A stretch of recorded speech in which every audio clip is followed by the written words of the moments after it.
Olá! Olá! Começa agora o programa que integra pesquisa e extensão por meio do projeto Nosso Bairro em Pauta da Universidade Fevale. Este é um espaço onde discutimos consumo, mídia e cultura infantil. Está no ar Nosso Bairro na TV.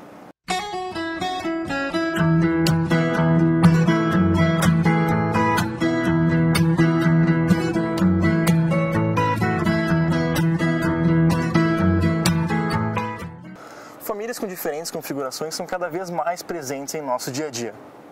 Mas essas diferenças são capazes de alterar o desenvolvimento de uma criança?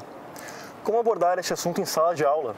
É nesse sentido que o Nosso Bairro na TV traz estas e outras discussões sobre as relações familiares na infância. O estudo sobre família para a antropologia, ele é uma área clássica, assim como o estudo de religião. Não se estuda família na antropologia especificamente sem trabalhar relações de parentesco, laços de parentesco.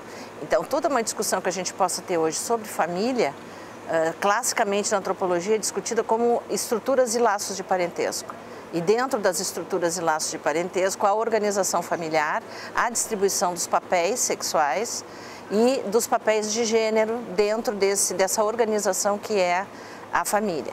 Então, classicamente, os estudos sobre família na antropologia começam com estudos de parentesco dentro de uma escola que é a escola evolucionista, que tinha toda uma série de preconceitos com relação ao estudo da organização familiar, tomando a organização familiar do homem ocidental, branco, judeu, cristão, como parâmetro para avaliar formas de vida em família, outras estruturas de parentesco que não fosse a família nuclear, por exemplo. Eu trabalho com escolas desde 1990 e desde então a gente já percebe famílias de vários tipos, né? Famílias formadas apenas por mãe, famílias formadas por mãe e filhos e avós, pai, mãe, filhos, dois pais, duas mães, né? Tios que cuidam dos filhos e até irmãos mais velhos que cuidam dos seus irmãos, na falta dos genitores, né? Então, desde muito tempo assim que eu trabalho com essas configurações familiares, o que a gente percebe? Ainda assim existe, né, uma dificuldade de aceitação, sim, de alguns professores, de alguns colegas, né, de algumas famílias em aceitarem essas diferenças. Em 2011, uma decisão aprovada pelo Superior Tribunal Federal equiparou os direitos de casais homossexuais e heterossexuais. A decisão fez com que a união homoafetiva fosse reconhecida como uma entidade familiar e, portanto, regida pelas mesmas regras que se aplicam à união estável de casais heterossexuais. A Constituição de 88, ela foi bastante importante também, porque ela trouxe a possibilidade de se reconhecer como entidade familiar outras famílias. Tá? Que outras famílias são essas? As famílias, por exemplo, advindas aí da união estável. Qual é a diferença da união estável para o casamento? O casamento é um ato formal. Para casar, eu preciso seguir as regras de direito. Eu preciso me habilitar, eu preciso casar perante um juiz de casamento ou fazer o meu casamento na igreja e depois registrá-lo no cartório de registro civil. Essa é uma família que a gente denomina família matrimonial. Mas nós temos também as famílias não matrimoniais, aquelas famílias que advêm da união estável. União estável, as pessoas convivem como se casados fossem, mas para isso não se tem nenhuma formalidade escrita. Eu não preciso ter um contrato de união estável, eu não preciso ter uma escritura pública de união estável, né? É uma situação, então, de fato, que ganhou um contorno jurídico. Na sequência das famílias advindas aí da união estável, surgiram as uniões homoafetivas, né? Que também tem um reconhecimento. Claro que hoje é toda uma discussão sobre isso, né? Essa discussão vem de algum tempo, mas cada vez mais as uniões homoafetivas têm conseguido alcançar o sucesso, o objetivo que se pretende, né? Qual seja o de reconhecimento como uma família composta por um homem e uma mulher, né?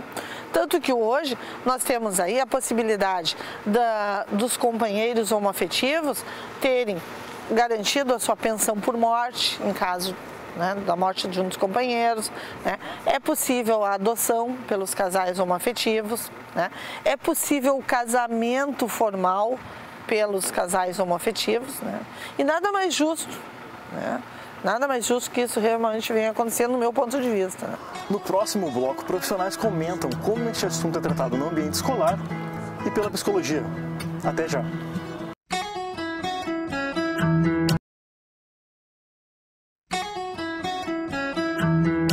Aos poucos, percebe-se uma evolução em termos jurídicos que visam validar cada vez mais formatos familiares.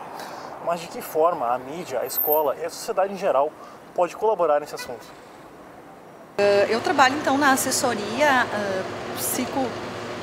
psicológica, pedagógica da Secretaria de Educação. A gente tem um trabalho com professores e com orientadores educacionais, né, que é mensal, a formação, em que, eles trazem várias temáticas que eles acham importantes ser trabalhadas e a partir dali a gente trabalha. Esta é uma temática que sempre vem, das configurações familiares, das questões homoafetivas, das questões de gênero, né? Também eu faço parte de um trabalho onde a gente tem um grupo de adolescentes multiplicadores. São adolescentes de vários bairros da cidade que se encontram uma vez na semana para discutir temas relacionados à adolescência. Sexualidade, questões de gênero, violência, e ali vai se trabalhando essas questões. É de extrema importância essa relação da família com a escola, né? É através dessa relação de confiança que a escola precisa ter, que a família precisa ter com a escola, né? Confiança, acreditar nessa escola, né? Saber que o seu filho está em boas mãos e auxiliar nesse desenvolvimento escolar, como família. Da mesma forma, eu vejo que a escola também precisa ter, né, esse comprometimento com o seu aluno, com a sua família, do aluno, né, estar em parceria. Isso é de extrema importância para que esse aluno tenha um bom desempenho escolar, né, se desenvolva bem, que ele crie confiança no ambiente de estudo que ele está, né.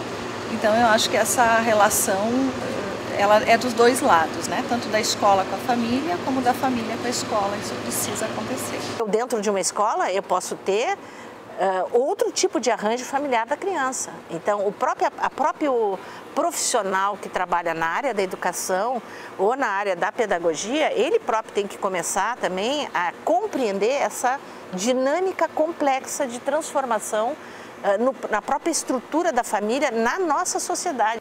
Do ponto de vista do que eu vivo, né, que é muito pouco, porque é um recorte da vida das pessoas, né, mas se eu olhar para o país, assim, eu vejo que há um apelo muito grande da mídia, dos meios de comunicação, de tentar tornar isso explícito e algo a ser falado. Mas eu vejo que ainda por parte das famílias, ainda há muitos tabus. Ainda há uma dificuldade muito grande de se trabalhar com a questão. Eu vejo assim nas novelas, nos filmes, né? Tá posto assim de uma forma muito aberta, muito escancarada. Isso está sendo vivido, mas falado, dito, conversado, elaborado, pouco. Estava escutando o jornal e estava vendo que a Unesco tinha dado em 2006, parece que 8 ou 6 metas para o Brasil cumprir em termos educacionais. E o Brasil só cumpriu 2, em termos de política pública. E uma das que ele não cumpriu é uma política pública para a educação infantil. Ou seja, universalizou a escola primária, né? Eles deram 2 exemplos, só 2 coisas. E a escola infantil não, entendeu? Que deveria de ser a creche, né? Que não é a tal creche, que agora é a escola infantil, deveria de ter sido providenciado para uma grande massa de mulheres que trabalham, né? E que são chefes de família, que tem família. Não é porque não tem um homem só do lado, ou porque teve 2, 3 homens que passaram na vida dessa mulher, ou que não tenha nenhum, que aquilo lá não seja família. Que aquilo que lá, que a forma como eles vivem, não exista lá uma estrutura familiar, né?